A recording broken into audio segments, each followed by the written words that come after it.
Hello learners, welcome to the digital learning platform Unfold You.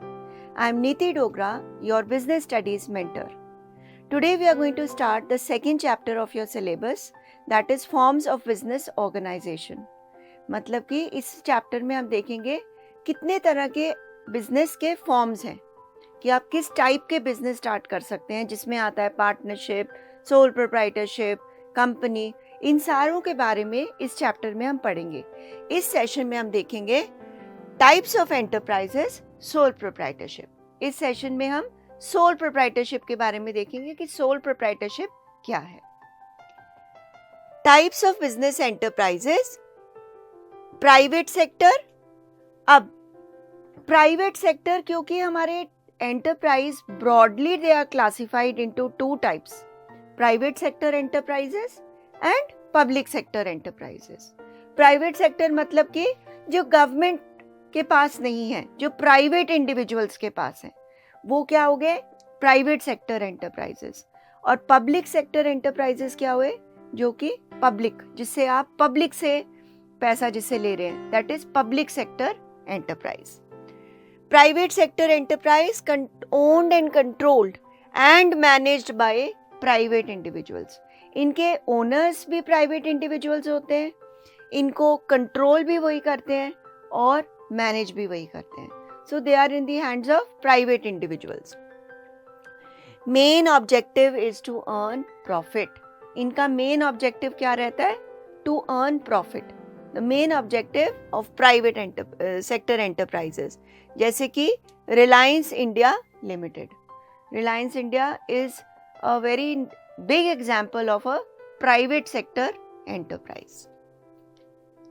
Public sector enterprises owned and controlled and managed by the central or the state government.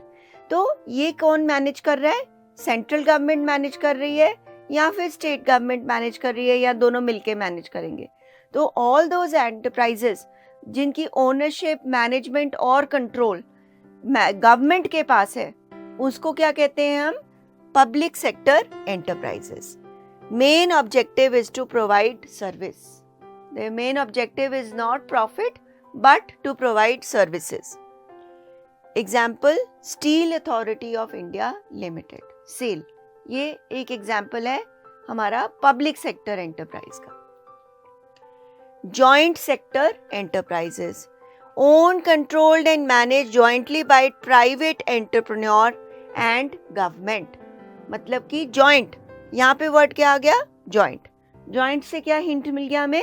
कि it is a combination of both private and public. तो यहाँ पे owned, controlled and managed by private entrepreneurs and government, मतलब कि private individuals भी इसको manage करते हैं और गवर्नमेंट भी मैनेज करती है। तो दोनों मिलके जॉइंटली इसको मैनेज करते हैं, इसीलिए इनको क्या बोला जाता है? Joint sector enterprises. Day to day management lies in the hands of private entrepreneurs.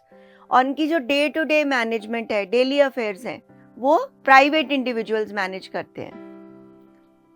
Government controls and supervises by its members in the board of directors.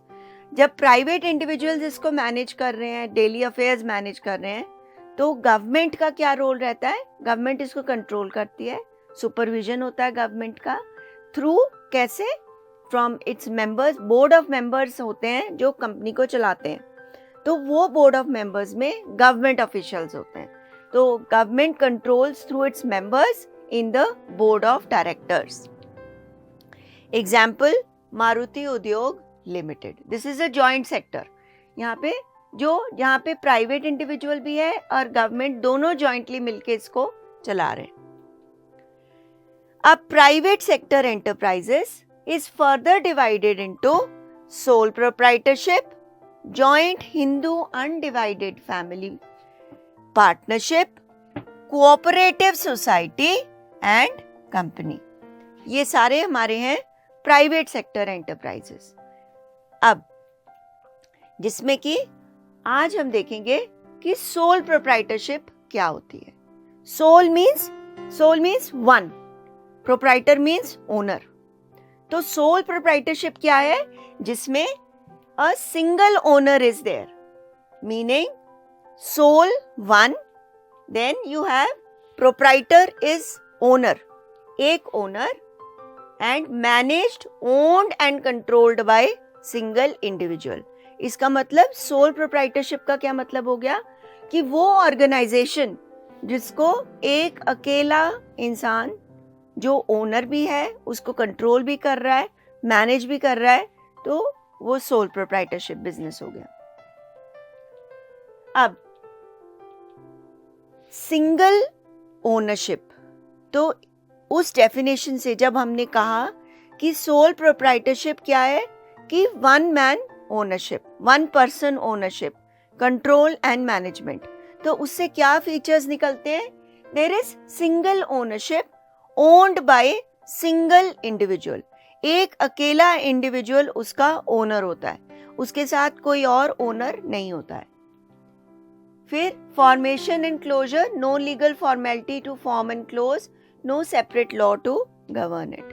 अब आपने सपोज अपनी कोई दुकान खोलनी है, आप बड़े आराम से खोल सकते हैं. अपना बिजनेस आपने शुरू करना है, आप नहीं किसी को, अपना खुद ही कैपिटल लगाओ, खुद ही उसको चलाओ, खुद ही मैनेज करो, किसी के साथ ये सब चीज़ें शेयर नहीं करो, ना ही किसी से कैपिटल लो, ना ही किसी से मैनेजमेंट हेल्प लो, ना ही कंट्रोल हो किसी और का. तो वो क्या होगा? Sole proprietorship. Unlimited liability. Unlimited liability का मतलब होता है कि जब आप अगर बिजनेस में लॉस होता है तो आप खुद सोल प्रोप्राइटर अकेला ही उसको बियर करेगा. ठीक है, चाहे वो अपने फर्म के एसेट्स को बेच के करे, कुछ भी करे, तो लेकिन उसने अपने आप ही उसको बियर करना है. अगर उसके एसेट्स की वैल्यू, सपोज उसका लॉस हुआ है या उसने लोन लिए हैं 2 लाख का और उसके बिजनेस में लॉस हो गया, अब लोन तो वापस करना ही करना है, तो लोन वो कैसे वापस करेगा? अपने एसेट्स को बेच के, बिजनेस एसेट्स को. अब बिजनेस एसेट्स बिके 1.5 लाख के, 1,50,000 के, तो लेकिन आपका लोन तो 2 लाख का था, जो 50,000 का आपका बीच में डिफरेंस आ रहा है, वो कैसे कंप्लीट होगा? जो सोल प्रोप्राइटर है उसकी पर्सनल प्रॉपर्टी, फिर वो चाहे अपनी कार बेचे, उसके लिए अपना घर बेचे, गोल्ड बेचे, कुछ भी बेचे, पर अपनी पर्सनल प्रॉपर्टी को बेच के उसको वो अपना लॉस पूरा करना पड़ेगा. दैट मीन्स जब ओनर की पर्सनल प्रॉपर्टी भी यूज हो सकती है लॉस को पूरा करने के लिए, that means it is unlimited liability. Owner personally liable for all the debts, मतलब कि owner is personally liable, owner को खुद पे करना है सब कुछ. In case of loss which can't be recovered from business assets, then personal assets of the owner can be used to pay the assets. यही मैंने बताया कि अगर उसके जो बिजनेस एसेट्स को बेच के भी उसका लॉस पूरा नहीं होता, डेट्स नहीं पे किए जाते, तो उसकी पर्सनल प्रॉपर्टी भी यूटिलाइज हो सकती है. Individual risk bearing and profit recipient. अब वो क्योंकि सिंगल ओनर है, सिंगल मैनेजर है, सिंगल कंट्रोलर है अपने बिजनेस का, तो वो ही खुद ही अकेला सारा लॉस बेयर कर रहा है. और लॉस तो चलो बेयर कर रहा है, पर अगर प्रॉफिट होता है तो वो अकेला ही प्रॉफिट को भी एंजॉय करेगा, उसमें उसका प्रॉफिट भी कोई शेयर नहीं करेगा. ठीक है, तो individual risk bearing and profit recipient. Owner is the single risk bearer of loss और risk. In case of profit, entire profit is that of the owner. सारा का सारा प्रॉफिट ओनर का है, और अगर लॉस है तो वो भी ओनर ने ही बेयर करना है. आगे है one man control. One man मतलब वन पर्सन, दैट इज जो सोल ओनर है बिजनेस का, वो ही कंट्रोल कर रहा है. तो क्या है इसमें? Owner is the sole manager and controller of business. Owner ही अकेला मैनेज कर रहा है एंड कंट्रोल कर रहा है बिजनेस को. Some people may be employed for help of the owner, but the ultimate control is that, or ultimate control is that of the owner. मतलब कि जैसे कि आप कोई करियाने की शॉप देखते हो, तो वो एक सोल प्रोप्राइटरशिप होती है. उसमें उसने हेल्पर्स रखे होते हैं अपने लिए जो सामान देते हैं आपको, बट वो एम्प्लॉयज़ हैं, वो एम्प्लॉयज़ है उसकी ऑर्गेनाइजेशन के, वो हेल्प कर सकते हैं उसको दुकान चलाने में, पर वो एक्चुअल कंट्रोल जो है वो सोल ओनर के हाथ में ही होता है। तो इसीलिए some people may be employed for the help of the owner, but ultimate control is that of the owner only. No separate legal entity. Entity का क्या मतलब होता है? आइडेंटिटी। सेपरेट मतलब कोई डिफरेंट आइडेंटिटी नहीं होती उसकी, बिजनेस की कोई डिफरेंट आइडेंटिटी नहीं है अपने ओनर से। जैसे कि सपोज किसी ने करियाने की शॉप स्टार्ट की है, तो मे बी आप because future is uncertain and there is untimely death of the owner, तो वहाँ पे business automatically comes to an end, क्योंकि वो खुद ही ओनर था, खुद ही मैनेजर था, खुद ही कंट्रोलर था, कोई और उसके साथ नहीं था। तो there is no separate entity, identity नहीं होती बिजनेस की। तो identity of owner and the business दोनों की सेम है, so no separate legal entity. तो क्या है इसमें? Business and owner exist together. Identity of business is the identity of the owner. जो बिजनेस की आइडेंटिटी है वही आइडेंटिटी है ओनर की, दोनों are related to one another. Lack of business continuity. Since business and owner are one, in case of death or insolvency, ailment of owner's business is directly affected. अब owner बीमार हो जाता है, untimely death हो जाती है, कुछ भी हो जाता है, दैट विल डायरेक्टली किसको इफेक्ट करेगा? बिजनेस को। Small size. Operate on small scale as owner has limited funds and ability. अब ये स्मॉल स्केल पे ऑपरेट करता है बिजनेस। क्यों? क्योंकि एक इंसान के पास एक लिमिटेड फंड्स ही होते हैं, और लिमिटेड फंड्स के साथ उसकी एबिलिटी भी लिमिटेड होती है। एक इंसान can not be good in all areas.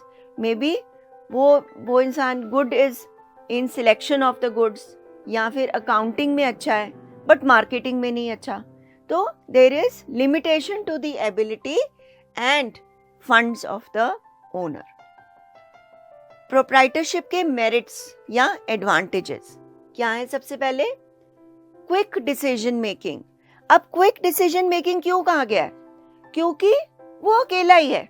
अगर उसने अपने बिजनेस में कोई नए प्रोडक्ट्स रखने हैं तो उसको किसी की परमिशन लेने की जरूरत नहीं है, किसी से पूछने की जरूरत नहीं है, क्योंकि खुद ही वो डिसीजन मेकर है।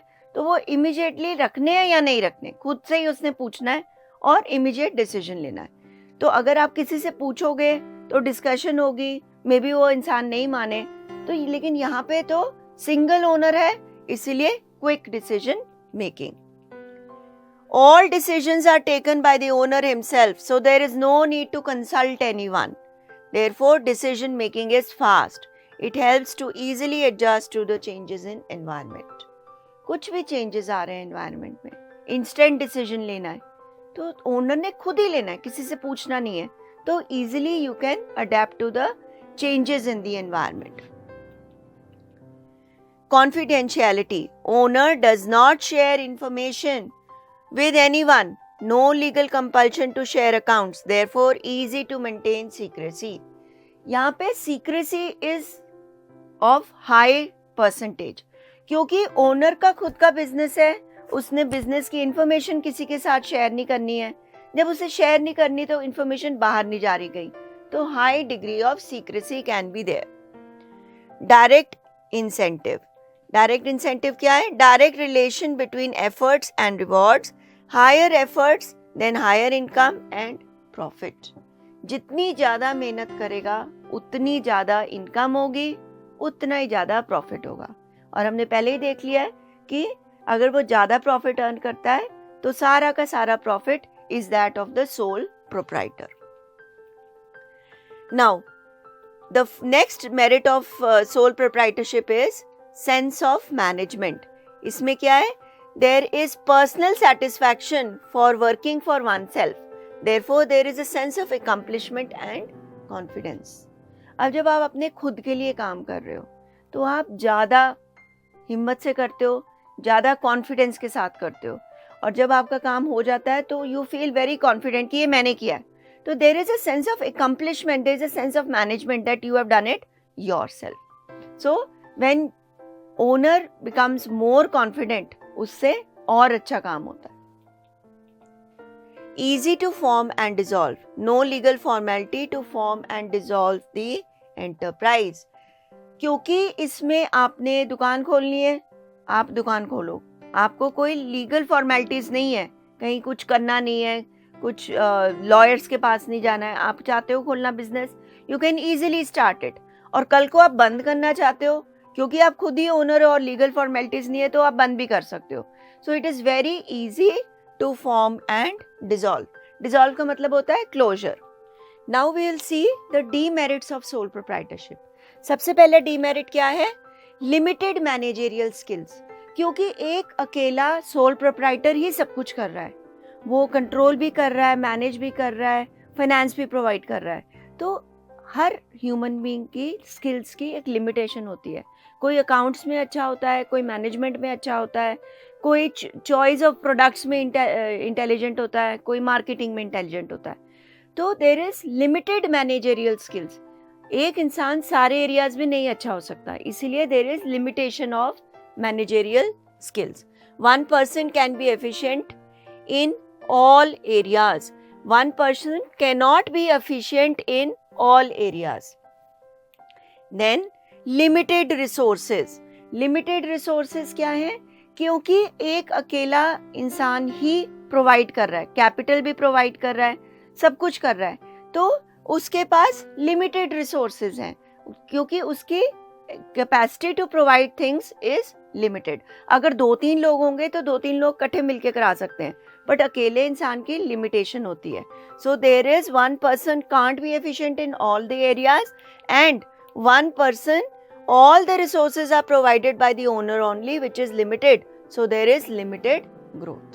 क्योंकि limited capital है, उससे growth आपकी इफेक्टेड होगी. Unlimited liability. अब इसका एक और demerit है जो इसका फीचर है, unlimited liability. Unlimited liability क्या थी? कि personal assets can be utilized to pay off the debts. ठीक है, तो ये एक limitation है कि अगर आपके बिजनेस में लॉस है तो बिजनेस से ही लॉस रिकवर नहीं होता है, पर्सनल एसेट्स भी यूटिलाइज हो सकते हैं ओनर के. Personal assets can be used to clear the debts. अब सोल प्रोप्राइटरशिप सूटेबिलिटी. अब हमने डीमेरिट्स देख लिए, मेरिट्स देख लिए, तो ये कहाँ पे सूटेबल हो सकती है sole proprietorship? So it is suitable in small scale business. मतलब कि अगर आपने छोटा स्केल का बिजनेस करना है, वहाँ सूटेबल है. क्यों? क्योंकि वहाँ लिमिटेड रिसोर्सेज विल वर्क. अगर आपके पास थोड़े रिसोर्सेज हैं, आपका बिजनेस ही छोटा है, लार्ज स्केल पे नहीं कर रहे, तो you don't need more resources, इसीलिए you can work in small scale business. Then enterprise requiring personal attention and limited capital. अब कोई एक बिजनेस है जिसमें पर्सनल अटेंशन चाहिए ओनर की, किसी और की नहीं चाहिए, सिर्फ ओनर ही अगर ध्यान देगा और लिमिटेड कैपिटल है उसका, तब also he can start sole proprietorship. Example grocery shops, tailoring shops etcetera. अब पर्सनल अटेंशन की बात आ जाती है यहाँ पे टेलरिंग शॉप में. अब अगर टेलर खुद ही स्टिच करेंगे, वो किसी और से नहीं करवाते, तो क्या है कि उनको पर्सनल अटेंशन चाहिए उसमें, तो he can start his own particular business.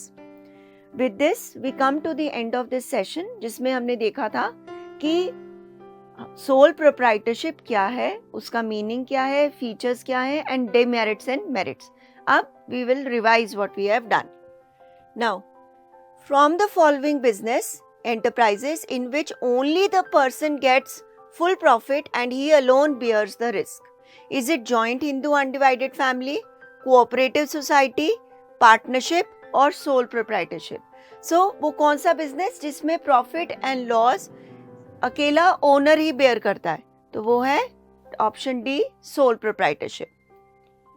The liability of sole proprietor is unlimited, limited, No liability. None of these. So the correct option is liability of sole proprietor is unlimited. Option A. Unlimited liability means only assets of the firm can be utilized to pay the debts. Assets of the proprietor can be utilized to pay the debts. Both A and B, none of these. So इसमें कौन सा option ठीक है? Option B. Assets of the sole proprietor can be utilized to pay off the debts. With this, we come to the end of this session. Students, in case you have any doubts, please feel free to ask them in Ask Your Doubts section. Till then, keep studying well. Goodbye.